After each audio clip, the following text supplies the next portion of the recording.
Hi, everybody. Welcome to our podcast, or Smollcast, rather. Today, we're talking about Smothering Tithe, Part 2. Part 2. My buddy lent me Scion of the Dragon. And this is a CDH deck. Yeah. Can you tell us what Scion does? Yeah, so Scion is Wooburg. He costs Wooburg, and then it has an activated ability for 2 mana. You pull when you activate it, you search your library for a dragon. You put it into the graveyard, and then until end of turn, Scion becomes that dragon, whatever dragon you pulled out of your deck. That was stupid. Yeah. It's a dumb card. That's crazy. Yeah, no, it's super cool. I think in casual, this is like a super cool, this is like the alternative to Dragon, I would imagine. You can probably play some like cool dragons that do it. Is only until end of turn. That's kind of the main issue with it. You don't just he just doesn't become it forever. So in CDH, you're there's only 3 dragons in the deck. I was gonna say, what dragons are you playing? Yeah, so there's only 3 dragons. There's Ancient Copper Dragon. Okay. There's Corvold. Okay.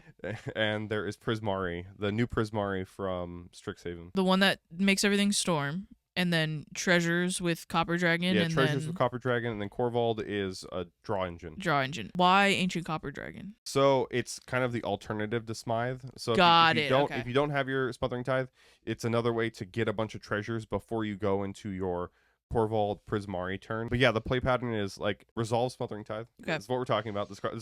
The most important thing, resolve Smothering Tithe. Have a Smothering Tithe, resolve, and then politic with your opponents, and then hopefully you can resolve. Yeah, so and then you want to eventually hopefully you have Scion out, and then you can just kind of sit there with a Scion and a Smothering Tithe, and you don't really have to do anything. And then whenever you want to win the game, you're like, cool, sweet, I have accrued 20 treasures. Everyone has their draw engines. I have a bunch of mana. You just activate Scion. You actually activate Scion twice. That way you can activate the first activation. Sorry, you respond to your own activation, your first activation with the second activation. And then you put in, the first one becomes Corvold, and then you sack a whole bunch of treasures to draw a bunch of cards and have a bunch of mana. And then you let the first one resolve, and then it becomes Prismari. And then you hopefully have Flash at some point, or you have you see you're Born Upon the Wind after you've drawn your 20 cards with the Corvold, and then all your spells have Storm, which is pretty good, which means all of your spells are probably resolving.